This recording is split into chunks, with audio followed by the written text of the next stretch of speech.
Hello learners, welcome to another discussion in the subject matter of public economics. I hope by now we have discussed many things of the two important aspects in the subject matter of public economics, in the scope of public economics, that is taxation and public expenditure. Two important sides of a coin. Public expenditure funded by important source of revenue to the government, that is taxation. Other include non-tax revenue. We have also discussed how public expenditure affects the various variables in the economy. An important concept given by Dalton of maximum social advantage has also been understood by us and discussed by us, wherein what Dalton suggested that public expenditure is maximum, the advantage in the society is maximum, where marginal social benefit is equal to marginal social sacrifice. Now, sometimes what happens is, apart from tax and non-tax revenue sources to the government also raises revenue in the form of public debt. So, today we will discuss something and learn something about public debt.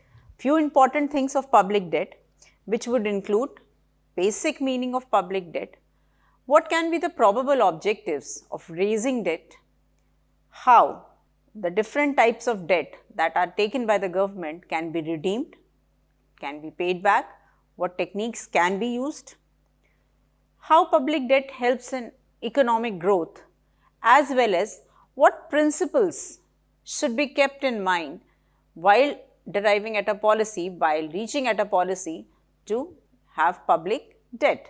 So, let us proceed and one by one we will discuss the things. First, let us know what is public debt. As the name suggests, public is government, debt means any loan. So, public debt is comparatively a modern phenomenon, because after earlier what happened was, when expenditures were more than revenue, for deficit financing what was done, that printing of currency would take place. But slowly we started reciting to the borrowings, to the liabilities, because then we have a commitment towards paying back those liabilities in the form of debt. So, the public debt is comparatively a modern phenomenon and has come into existence with the development of democratic government, form of government in the world. So, public debt, to define public debt, it is a debt or a loan taken by the government from its people as well as from the foreign countries. The government can raise debt from us, from the people in the economy, from the people in the society, as well as from people, basically means within the country as well as from the foreign countries. Now, one important thing, that public debt is also known as deferred taxation. Another name for public debt is deferred taxation. Deferred taxation, basically, if we say we justify the title, then how can we justify it? A question comes in mind, why deferred taxation? See, public debt is taken today, specifically with the long term debts, public debt is taken today, which needs to be repaid after 15 years, 12 years, 20 years, 10 years. At that time, a new working population would be there, and one of the ways to fund the public debt would be imposition of taxes after 10 years. So, public debt taken today would be repaid, tax being a source to repay that debt after many years. So, deferred means postponement after some time, few years in case of public debt. So, at that time the taxation would be imposed, maybe a slight amount, a new tax may be imposed, a system of new tax might be there, the tax rates might differ. So, deferred taxation is another name for public debt. What can be the objective? Why government takes that? What is the purpose of taking debt? Why should we take debt and pay interest and bear the burden of debt? What are the reasons? First and foremost is to cover temporary budgetary deficit. Deficit we will be discussing in detail in the next lecture, but deficit to understand now is spending more than what is earned. Expenditures are more than the revenue, that is deficit.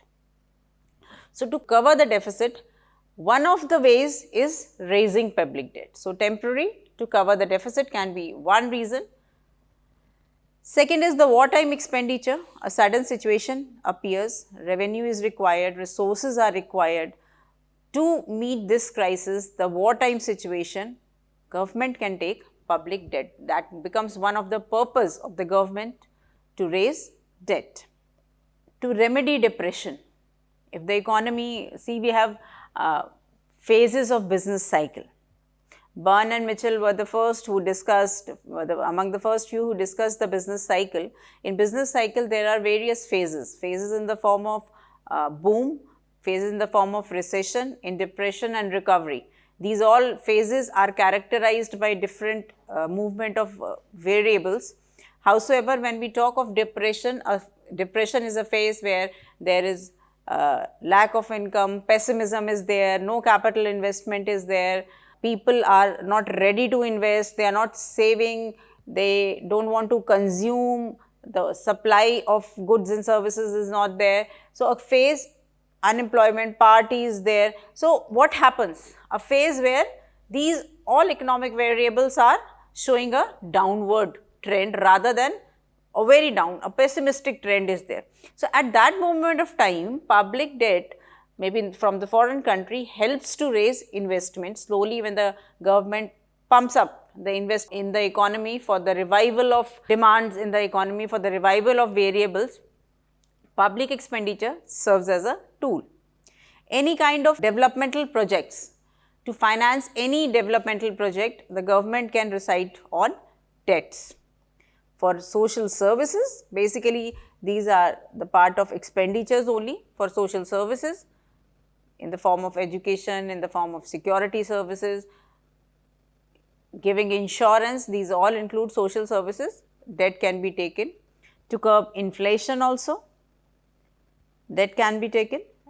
An adverse impact of inflation can be cured, because inflation means purchasing power in the economy has increased, money supply in the economy has increased. So, internally if the government is taking debt from the people, that means they are contracting the purchasing power, the money supply in the economy, so that the consumption expenditure is not increasing exorbitantly, the people are not spending at a very high rate, the demand is not very high, so that it becomes uncontrollable and the prices are rising.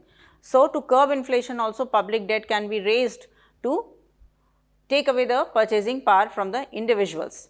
That could maybe for a specific time, the rates can be increased, the FD, suppose if the FD rate is increased, I will definitely go and invest in the FD to take the advantage, and that would reduce my liquidity. Any kind of emergency apart from wartime situations, any kind of natural calamity happens, at that time public debt can be taken. Public expenditure is growing, we have discussed a lot that public expenditure is growing with the passage of time. To finance growing public expenditure, public debt is required, because certain expenditures are the liability of the government, what we discussed, like old age scheme is there, defense is there, which are important and government has to spend. Items of rigidities are also found in the expenditure. So, to fund this expenditure, growing public expenditure, debts are required.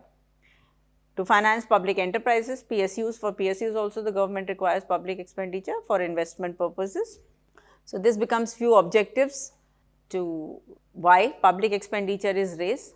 So, now quickly let us have a idea how public debt differs from private debt, because public, when we are talking of public debt, that means we are talking that the government is undertaking debt. Howsoever, private debt, we are undertaking the private debt. So, how public and private debt differs? On the basis of few parameters, on the basis of few variables. Resources, public debt, internal and external. Private debt, we go to banks We go to financial institutions. So, generally when we raise debt for education, for any kind of home loan, car loans, we go to banks and institutions to take debt. So, the debt is external in case of private debt. In public debt, internally from the economy and externally from foreign country. Compulsion, although the government does not do this, but can force people to lend. Involuntary form of public debt can be there. It has not happened, but it can. The government can ask people, you have to invest in this scheme. Howsoever, in private debt, the banks cannot compel individuals to come and take loan from us. The financial institutions cannot compel individuals. Repudiation. Repudiation means saying no. This has not happened in India ever, but government can repudiate. Public debts can be repudiated, that we are not paying you back. Private debt cannot be repudiated, because when we are taking loans from the banks, when we are taking loans from the financial institutions, what we are doing? We are mortgaging something. So, that would be liquidated. The banks tries to reduce their NPAs, therefore, the creditability of the debtor is analyzed. The object of taking public debt, the taking debt is for public, it is welfare of the people including the creditors, and in private debt, welfare of the people is not included, only the interest of the debtor is included. For private purposes, for private reasons we are taking the debt, we are not benefiting the bank, the creditor is not benefited. The rate of interest is generally lower for public debts. Private debts, rate of interest is generally higher. Redemption of debt, for payment of debt to public, government can take fresh loans from public. See, if 10 people have given loan to the government, then those loans can be paid by taking another 15 loans from the fresh individuals, from the fresh investors. Howsoever, in case of private debt, the repayment of debt is from its own earnings. So, these are the few differences in public and private debt. Although there are various categories of debt, we can say marketable debt, non-marketable debt, short-term debt, long-term debt, then we have callable, non-callable debts, we have voluntary, involuntary debts. So, all these categories come into even productive and unproductive debts. All these categories come into internal and external debt. Internal debts can be marketable, non-marketable, callable, non-callable, short-term, long-term, medium-term. External debts can be short-term, long-term. So, basically, when we see the types of public debt, we say internal debt and external debt. Internal debt specifically means when the public authorities, when the state, when the government is incurring, is taking loans from within the nation, within the geographical boundaries, from within the people of that specific economy, of that nation, then it is internal form of public debt. Howsoever, external gives when the loans are taken, when the debts are taken from outside the nation, from any foreign country, then it is external debt. Internal sources, as we were talking of, what can be the various internal sources of public debt? Borrowing from the individuals, we go and give debt. See, if we are investing in PPF, if we are investing in an FD in the bank, we are giving loan to the government. For that, interest is being paid to us. The government pays us interest for that specific loan for a specific period of time. So, the government borrows internally from the individual. It can borrow from commercial banks. It can borrow from non-banking financial institutions. You must have understood the commercial banks, NBFIs, central bank, when you must have dealt with the functions of commercial banks, with the central bank, with the credit creation in the earlier lectures of this module, or the government can borrow from central bank. So, these are the internal sources. From the central bank, it issues treasury bills, and in respect of treasury bills, the RBI gives loan to the government. So, these are the few methods, these are the few sources through which internally the government raises loans. Howsoever, when we talk of external sources, that is the foreign country, it can be foreign government or IMF and IBRD, International Monetary Fund and International Bank for Reconstruction and Development. So, World Bank can be there, IMF can be there, and government assistance can be there to take loans from the foreign country. The government can raise loans. So, now I think it is clear that what can be the objectives behind taking public debt, behind taking loans, behind raising loans by the government, and what are the probable sources of loan to the government, internal as well as external. When the government has taken loan, the government has to repay back those loans. So, repayment of loans means redemption of debt. So, redemption means repayment of loan taken by the government. So, now let us learn something about few methods that can be used, and among these few are used to repay back the loans. First and foremost is repudiation. Repudiation was there when we were comparing public and private debt, and I have given you just a slight idea what is repudiation. In repudiation, the government has not done this till date, Indian government, but can refuse to pay the principal as well as the interest for the loan. In a sense, repudiation means destroying a debt rather than repaying it. See, I am saying I will not pay you back. That is repudiation. Clearly, no to repaying of debt. But this is undesirable and normally not practiced. In India, it has not been practiced. Because if the government repudiates, that will give a question mark to the credit worthiness of the government, the ideology of the government, the faith of the people in the government would shake. So, repudiation will shake the confidence of general people in the government, the credit worthiness of the government, the trust we have would be lost and will be very difficult for a country to raise loans. See, this time if you repudiate, next time people will not give you loans. You cannot do, even in a foreign country, if you repudiate, that is the international creditability of particular public authority of that nation, they will not give you loan next time. So, repudiation can be a method, but a not desirable method, a not good method. Second way is refunding. Now, refunding basically means old debt is paid through fresh loans. What will happen? 10 people, I gave you the example, the government has taken loan from the 10 people, haven't given loan to the government. Now, when the time comes, the maturity date comes of that public debt, these public debt are repaid by taking fresh loans.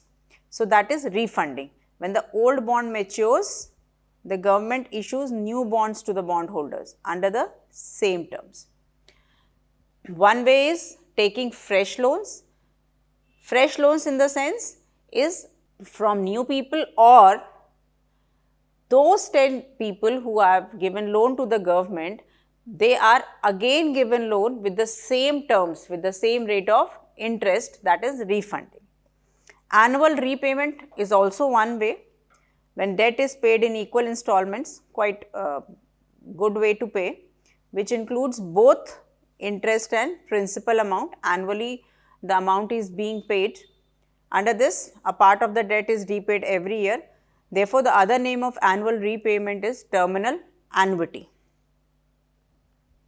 Sinking fund, another method. It is a fund that is made to specifically with the objective to repay the debts. A process of creation of special fund for the purpose of repayment.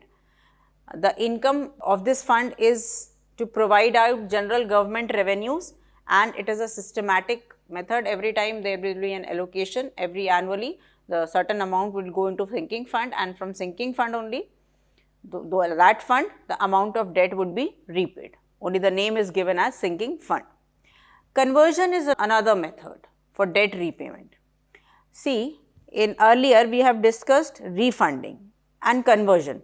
When we discuss refunding and conversion, both appear same. Conversion is also converting old loans into new ones, and refunding is also converting old loans into new fund. Now, the question arises, what is the difference between conversion and refunding? In refunding, what we were doing, what the government was doing, it was giving fresh loans on the same terms, on the same rate of interest. Howsoever, in conversion, to take the advantage of a lower rate of interest, the old debts are converted into new obligations. If earlier debts are at supposing 8% and now the rate of interest is 7% or 7.25%, what happens? Old loans are replaced by new. To take advantage of, if the earlier was 8 and now it is 7.25, to take advantage of 0.75%, the conversion process can be done. Another way is new taxation, introduction of new taxation.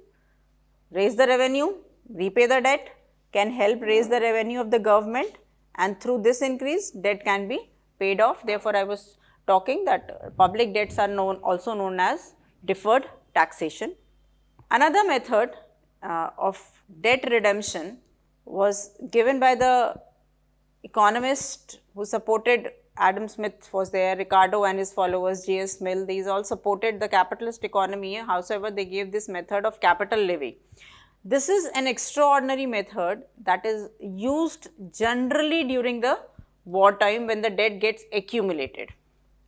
So, debt redemption by imposition of taxes on property and assets, because capital levy, as the name suggests, that is imposition of taxes on the capital in the form of property, in the form of assets.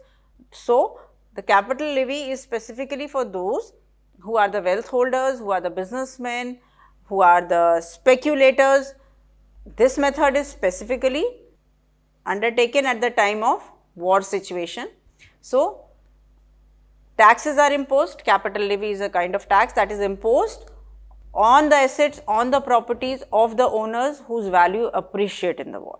As I told, the businessmen, the speculators. So, the justification holds that during wartime or any kind of inflationary pressure, when the economy is at boom, peak in the business cycle, all variables are showing a very sporadic rising trends. At that time, inflationary pressure is also, it is hyperinflation condition occurs. At that specific special time, capital levy can happen, can take place. So, the owners of the capital assets amass large fortunes at that time. So, capital levy can be used as one method of debt repayment. So, these were the few methods of debt repayment along with the various sources of debt payment. Now, public debt also has a relationship with economic growth. Very briefly, we will discuss this. First, contribution to the financial system of the economy, and second important is saving efforts of the economy. When we say economic growth brings what? Monetization of increasing proportion of economic activities. Economic activities results in corresponding financial transaction. So, the financial requirements of the increasing economy, both in absolute terms and in relation to the national income, requires public debt. This includes how the public debt is spent. If the public debt undertaken is spent productively on the economic activities of the economy, then what will happen? That will enhance your growth, that will help in economic growth and development. Similarly, since we know that the saving capacity of the masses is very low, especially in case of underdeveloped economy, the authorities have to take appropriate measure to set up rate of saving and investment in the economy, resorting to public borrowing and investing the same in several measures. So, at that time when the economy is witnessing low saving nature, more people are dissavers. At that time, what should have happened? What public authorities do? They give favorable terms, they give favorable rate of interest so that people invest in the economy, and that amount that is taken as loan can be used for economic growth to conduct various economic activities. So, it is also possible when we understand the impact on savings and overall economic system, what do we see? that it is possible to regulate the economic financial system through variations in volume, consumption and yield rates of public debt. If the rate of interest on which we are investing increases, more investment would be there, consumption would be substituted by that, volume of investment can change. A lengthening of maturity, composition of public debt is expected to reduce the overall liquidity. If public debt is taken for a longer period of time, that means what? We are parting with our liquidity for that specific period of time. Howsoever, if the period of time goes for a shorter time public debt is taken, the liquidity separation is less. That would definitely have an impact on the consumption pattern, on the aggregate demand, everything in the economy, on the money supply in the economy. So, the ownership of the government security enable its holder to quickly and easily convert it into spendable purchasing power. Through various public debt policies, what the authorities can do, they can directly influence the purchasing power, as we were discussing, the liquidity of the individual, thus having an impact on various economic activity. So, public debt becomes an important tool for economic growth and regulation in the economy. Via public debt, among other tools, the fiscal policy can be expansionary, the fiscal policy can be contractionary, money supply can be regulated, purchasing power can be regulated, having an impact on economic growth, economic development. Thus, public debt holds its importance to increase in production, better capital investment for establishing of basic industries in case of wartime, in case of natural calamities, financing any development plan, international cooperations and controlling inflation. This we have discussed earlier as well. So, the importance of public debt holds true. See, one thing is important, public debt is good for an economy to take, but it is equally important that public debt taken is spent productively, is spent economically, then it will definitely have all the positive effects on the economy. Thus, public debt can be managed if the debt policy is designed to achieve certain objectives, if it is concerned with the determination of structural characteristics, that is, what is the refunding policy, what is the floating policy, what is the maturity rate, that would help to analyze and manage the debt in the economy. Thus, the interest cost of serving public debt must be minimized. Whatever debt policy is designed, the interest rate given should not be very high. Interest cost is basically the interest paid when the government, public authorities take incurred public debt. So, that should be tried and get minimized. Funding of short term to long term, the deferred payment would increase. In short term, if regularly short term debts are only taken, then repayment becomes a problem. So, that should be converted into long terms. It should be in symmetry with the fiscal and monetary policy, the public debt policy. Howsoever, although the serving cost should be minimized, it should be long term, but the satisfaction of the needs of investor is also very important. The policy frames, the policy rules should be so designed, as well as its maturity, distribution and kind of holders should be determined on various kind of debts. So, hope you must have understood the public debt, an important part of public finance, public economics. For you, a self-evaluating question, internally held public debt constitutes no burden. Comment on this. These are the suggested readings that help you to understand public debt better. So, learners, thank you for today.